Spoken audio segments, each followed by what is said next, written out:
Evening all students, एक बार फिर हम लोग पढ़ने के लिए उपस्थित हो चुके हैं और हम लोग पढ़ रहे हैं ट्रिगोमेट्री नाम का चैप्टर पढ़ रहे हैं, जिसमें हम लोग 1 2 3 क्वेश्चन कर चुके हैं और इस वीडियो में हम लोग चौथा क्वेश्चन करने वाले हैं। ठीक है, आप लोगों को समझ में आ रहा होगा? पूरा आ रहा है? बोलिए। अगर कोई दिक्कत है, इशू है तो आप कमेंट कीजिएगा, उसको हम ध्यान से देखकर आपकी दिक्कत को अगले वीडियो में सॉल्व करने का प्रयास करेंगे। ठीक है, चलिए हम लोग चालू करते हैं। यदि 15 कॉट ए बराबर 8 हो तो साइन ए और सेक ए का मान ज्ञात कीजिए। थोड़ा सा अगर क्वेश्चन चेंज कर देता है तो आपको लगने लगता है कि क्वेश्चन बहुत हार्ड है, जबकि क्वेश्चन हार्ड होता नहीं है। ठीक है, जैसे आपने पिछले क्वेश्चन किया था, सेम टू सेम ये क्वेश्चन है, मात्र थोड़ा सा चेंजिंग है। मैं बताता हूँ क्या चेंजिंग है। जैसे एक त्रिभुज बनाएंगे और इस त्रिभुज में ये कोण हो जाएगा 90 डिग्री। क्योंकि कोई भी एंगल हमको लेने के लिए बात नहीं किया है, साइन ए का मान पूछा है तो ए हम ए ले लेते हैं, बी ए और सी ए। ठीक है, और इस क्वेश्चन का ही, इस एंगल का ही उपयोग किया गया।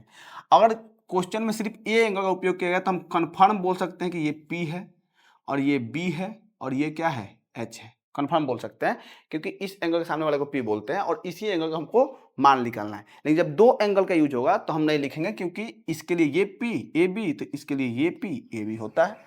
ठीक है, बार बार मैं बता रहा हूँ, अगर आप बार बार ध्यान से देखिएगा तो समझ में आ जाएगा। अब हम लोग क्या लिखते हैं बताइए? तो आप लोग गिवन लिखते हैं। क्या लिखते हैं? गिवन। क्या लिखते हैं बताइए? गिवन लिखते हैं। गिवन 15 कॉट ए बराबर 8। अब देखिए, इसको हम लोग लिख सकते हैं कि ये 15 से गुना में है। कॉट ए मतलब 15 कॉट ए का मतलब क्या है? गुना में है। किस रूप में है? गुना में। तो अगर हम कॉट ए का मान बोलें तो आप लिख सकते हैं 8/15। और जैसे आप ऐसे इसको इधर जाकर लिखे तब आपको समझ में आ गया कि थर्ड नंबर क्वेश्चन में तो ऐसे ही था, सेम टू सेम था, ऐसे ही बटा में दिया हुआ था, यहाँ पे कुछ अलग था। क्या बोलते हैं? ट्रिगोनोमेट्री अनुपात। तो फिर यहाँ पर देखते हैं कॉट ए को बड़ा क्या बोलते हैं? बी अब बट्टे में पी, 8/15। अब आप मुझे इस फिगर में बताइए कि बी क्या है। इस फिगर में बी तो ये है, यानी कि ए बी है, और पी क्या है? बी सी है, 8/15। अब मैं बताया था कि यहाँ पर हम बोल सकते हैं कि ए बी का मान जब 8 होगा तो बी सी का मान 15 होगा, लेकिन ये एक्चुअल वैल्यू नहीं है, अनुपातिक वैल्यू है। अनुपात वैल्यू को एक्चुअल वैल्यू में बदलने के लिए हम किसी न किसी कांस्टेंट से गुना करते हैं।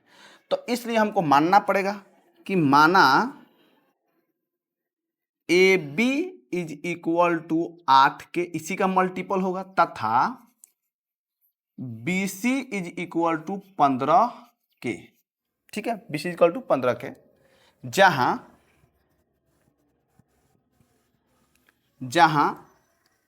के क्या है? के एक धन संख्या है, धन है मतलब पॉजिटिव है, धन संख्या, के एक धन संख्या है।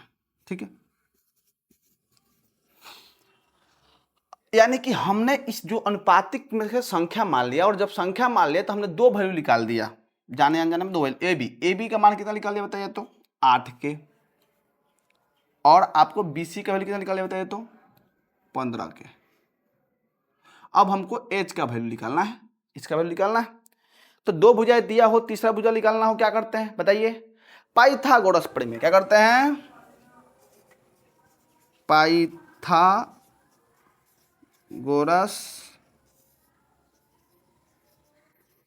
प्रमेय के अनुसार, पाइथागोरस प्रमेय के अनुसार हम क्या लिख सकते हैं? पाइथागोरस प्रमेय के अनुसार लिख सकते हैं कि बड़ी भुजा का स्क्वायर यानी कि ए सी का square is equal to, A C का square is equal to B C का स्क्वायर अब प्लस ए बी का स्क्वायर। अब यहाँ पे हमको इधर से उधर नहीं भेजना है, क्योंकि हमको ए सी ही निकालना है, तो और आसान है हमारे लिए। हमको इधर नहीं भेजना है, उधर ए सी का स्क्वायर मान पुट कर देंगे डायरेक्ट। बताइए बी सी का मान कितना दिया हुआ है? बी सी का मान दिया है 15 के, 15 के का स्क्वायर प्लस ए बी का मान कितना दिया हुआ है? ए बी का मान दिया हुआ 8 के। अब इसको हम आगे सॉल्व करते हैं तो क्या आएगा? AC का स्क्वायर इज इक्वल टू 15 का स्क्वायर कितना होता है? 15 का स्क्वायर मतलब 15 का 2 बार गुना, यानी कि 225। अब गुना करके देख लीजिए अगर आपको नहीं आता है तो, के स्क्वायर मतलब ऐसे तो याद होना चाहिए आपको। 8 का स्क्वायर का मतलब क्या होता है? 8 का 2 बार गुना, यानी कि 64 के का स्क्वायर। अब मैं यहाँ पर लिखता हूँ AC का स्क्वायर। जब हम 225 के स्क्वायर और 64 के स्क्वायर को जोड़ेंगे तो आएगा 289 एंड 289 के स्क्वायर। अब AC का वैल्यू स्क्वायर जाकर स्क्वायर रूट बनता है, तो 289 के स्क्वायर। ध्यान दीजिए जब स्क्वायर जाके स्क्वायर रूट बनता है तो प्लस माइनस दोनों होता है, लेकिन हम यहाँ पे प्लस के इसलिए लेते हैं क्योंकि दूरी हमेशा प्लस में होती है, ठीक है। इसलिए AC का वैल्यू अब जब इसका फैक्टर कीजिएगा ना तो 17 गुने 17 आएगा। कितना आएगा? 17 गुने 17, यानी कि 2 बार 17 से गुने 17 आएगा, तो एक बार बाहर निकल जाएगा। और एक बार 2 बार के स्क्वायर है, के है तो क्या हो जाएगा? एक बार के बाहर निकल जाएगा। मतलब AC का वैल्यू हम लोगों ने निकाल दिया 17 के। कितना निकाल दिया? 17 के। अब जब हम निकाल दिए तो हम क्या कर सकते हैं? मान निकाल सकते हैं। अब हम मान निकाल सकते हैं, इसलिए हम लिखते हैं अब। और अब क्या कर रहे हैं? साइन ए का मान निकाल रहे हैं। साइन ए बराबर क्या होता है? P बट्टे में H। अब क्वेश्चन इस फिगर में ए के लिए P कौन सा है? BC। अब बट्टे में H कौन सा है? AC।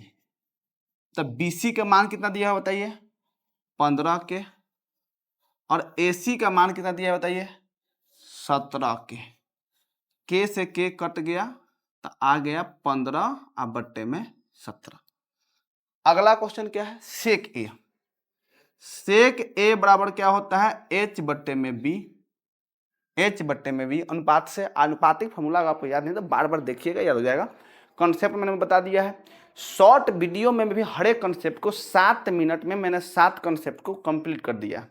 अगर आप रोज रात्रि सोते समय भी अगर वो 7 कॉन्सेप्ट को एक बार देख देते हैं तो आपको आने वाले 5-10 दिन में याद हो जाएगा, ठीक है। तो मैंने आपको लॉन्ग वीडियो में भी कैसे हुआ है, कैसे आया है, ये बताया है पूरा डिटेल। और शॉर्ट वीडियो में भी, शॉर्ट वीडियो जो आपके इस चैनल पे है उसमें मैंने एक एक मिनट में आपको एक एक कंसेप्ट बताया है। तो उस एक एक मिनट वाले को बार बार अगर आप देखते हैं तो कंसेप्ट याद हो जाएगा फिर, ठीक है। तो H क्या है बताइए? H है AC। अब B क्या है? इस एंगल के लिए B कौन सा है? AB। तो AC का वैल्यू दिया है 17 के और AB का वैल्यू दिया है 8 के से के कट जाएगा 17 बट्टे में 8। और इस प्रकार हमारा यही आंसर हो गया जो इस क्वेश्चन में पूछा गया था। आया समझ में? तो हमने इस क्वेश्चन में भी क्या किया, बस यहाँ पे यही था कि इस तरह दिया हुआ था, इसको हमने इधर भेज दिया तो फिर अनुपात में आ गया। अनुपात में आया तो फिर मैंने उसको इसका एक्चुअल जो अनुपातिक फार्मूला होता है उसके अकॉर्डिंग में देखा तो AB और BC का वैल्यू दिख रहा है। चूंकि एक्चुअल वैल्यू नहीं दिख रहा है तो हमने के से मल्टीप्लाई कर दिया और फिर के को धन, जहाँ पर के क्या एक धन संख्या है, तो जब 2 मान हमको मिल गए के फॉर्म में तो तीसरा मान निकालने के लिए हम पाइथागोरस प्रमेय का उपयोग कर दिए। और जब मैंने इसको सॉल्व किया तो हमारा कितना आ गया? 17 के आ गया। और जब आ गया तो फिर हमने साइन ए और सेक ए का मान निकाल दिया। कोई दिक्कत इसमें? एंगल का तो दिक्कत भी नहीं था क्योंकि एक ही एंगल का यूज किया था। तो इस प्रकार हम अब 5वां क्वेश्चन बनाएंगे, ठीक है।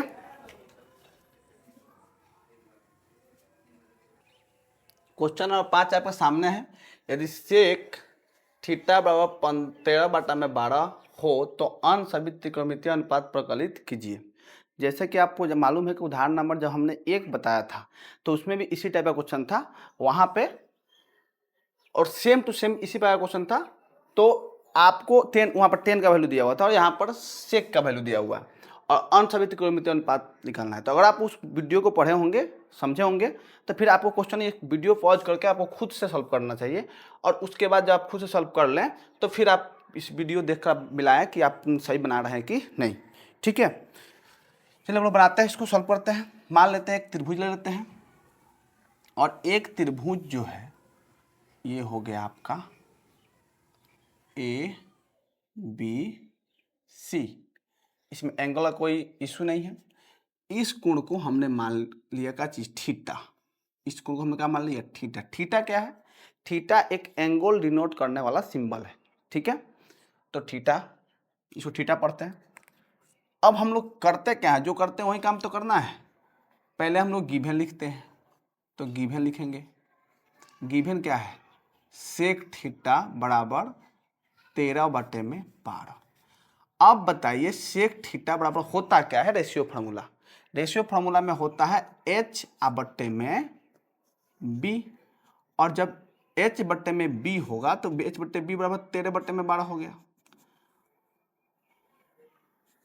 अब आप देखिए कि कोण थीटा के लिए कौन सा p होगा, तो ये वाला p होगा, और तो ये वाला p हो गया तो ये वाला b हो गया, और ये क्या हो गया h, ये क्या हो गया h। तो आप बताइए फिगर में h का वैल्यू क्या है, AC है, तो हम लिख सकते हैं AC, अब बट्टे में b का वैल्यू क्या है, BC है, तो BC लिख सकते हैं इज इक्वल टू 13/12। तो हम बोल सकते हैं फिर कि AC का मान अगर 13 है तो BC का मान कितना है, 12। अगर हम बोल सकते हैं कि AC का मान 13 है तो BC का मान कितना है, 12। लेकिन ये अनुपातिक बात है, तो अनुपातिक मान है तो इसको एक्चुअल मान निकालने के लिए मानेंगे कि AC बराबर 13 के तथा BC बराबर 12 के। आप यहाँ पे x भी मान सकते हैं, 13x 12x या फिर 13y 12y, कुछ भी माने, लेकिन जो मानेंगे वो दोनों जगह रहेगा, के x x y y कुछ भी रख सकते हैं। हम एक ही टर्म का इस्तेमाल कर रहे हैं ताकि आपको कन्फ्यूजन ना हो, ठीक है। जहां के एक धन संख्या है, के एक क्या है, धन संख्या। अब फिर हमने एक्चुअल वैल्यू निकाल दिया, AC का मान निकाल दिया हम लोगों ने 13 के, और फिर BC का वैल्यू हम लोगों ने निकाल दिया 12 के। और इस त्रिभुज में ये 90 डिग्री, इस त्रिभुज में अगर दो भुजाएं मालूम है तो तीसरी भुजा निकालने के लिए क्या करते हैं हम लोग, क्या करते हैं बोलिए, आप लोग बोलिए, पाइथागोरस प्रमेय का उपयोग करते हैं। पाइथागोरस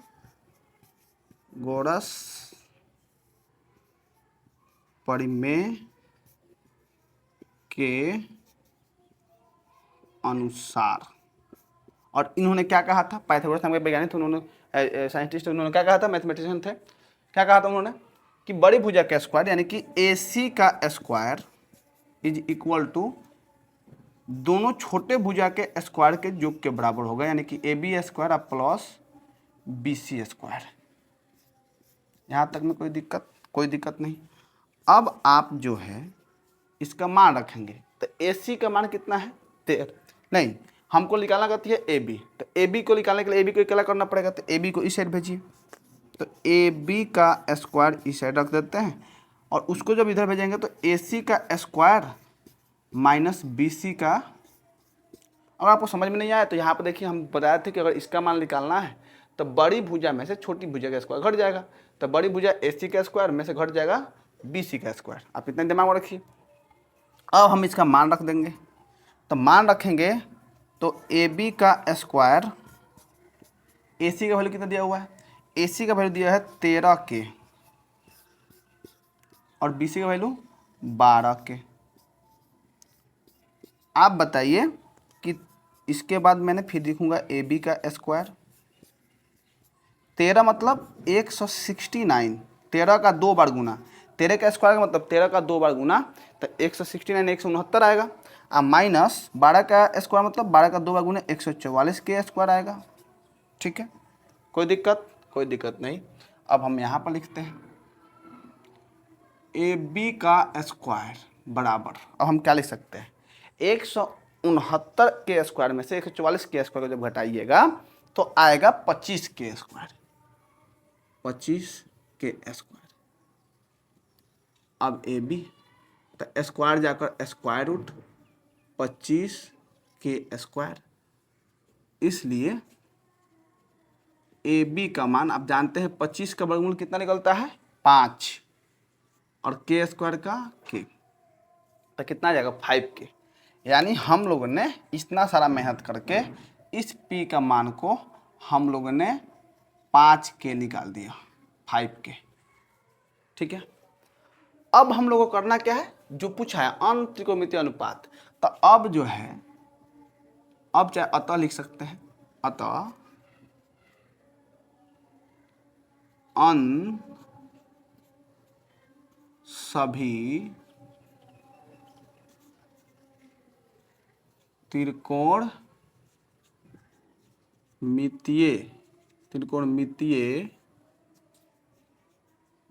अनुपात, ये टेंस तो मतलब नीचे हम लिख रहे हैं, ठीक है। अतः अन सभी त्रिकोणमितीय अनुपात बराबर क्या लिख सकते हैं बताइए, साइन अन त्रिकोणमितीय अनुपात का मतलब, अन सभी त्रिकोणमितीय अनुपात का मतलब क्या है ये समझिए। जो हम बताए थे कि इस चैप्टर में 6 गो नाम नया आएगा, और 6 का जो अनुपातिक फॉर्मूला हम लोगों ने तीसरे कॉन्सेप्ट में पढ़ा हुआ था, पंडित बद्री प्रसाद हर हर बोल कॉन्सेप्ट के माध्यम से, ट्री के माध्यम से, तो उसमें से जो बच गया, एक तो दिया हुआ सेक का मान, लेकिन जो बच गया 5 वो उसी का निकालना है, उसी को बोला गया अन सभी त्रिकोणमितीय अनुपात। तो पहला क्या है बताइए, साइन थीटा का मान पूछ रहा है इसका मतलब, फिर क्या पूछ रहा है बताइए, कॉस थीटा का मान पूछ रहा है, फिर क्या पूछ रहा है बताइए, टेन थीटा का मान पूछा जा रहा है आपसे, फिर क्या पूछा जा रहा है बताइए, कॉट थीटा का मान पूछा जा रहा है, फिर इसके बाद था सेक, लेकिन सेक का मान तो दिया हुआ है, तो फिर किससे का मान पूछा जा रहा है बताइए, कॉसेक थीटा का मान पूछा जा रहा है। यानी अन सभी त्रिकोणमितीय अनुपात यही हुआ, अन इसलिए इस्तेमाल हुआ क्योंकि एक इस्तेमाल हो चुका है, तो एक के अलावे, और एक के अलावे 5 गो है। तो आप बताइए साइन थीटा बराबर क्या होता है, पी बटे में एच, कॉस थीटा बराबर क्या होता है, बी बटे में एच, टेन थीटा बराबर क्या होता है, पी बटे में बी, कॉट थीटा बराबर क्या होता है, बी बटे में पी, और कॉसेक थीटा बराबर क्या होता है बताइए, एच बटे में पी। यहाँ तक में कोई दिक्कत? अब हमको फिगर में देखना है और उसको सॉल्व करना है। आप बताइए थीटा के लिए पी कौन सा होगा, ए बी, और एच कौन सा होगा, ए सी। तो ए बी का मान कितना दिया हुआ है, 5 के, और ए सी का मान कितना दिया हुआ है, 13 के से के कटेगा, कितना आएगा, 5 बट्टे में 13। कोई दिक्कत है? कोई दिक्कत नहीं।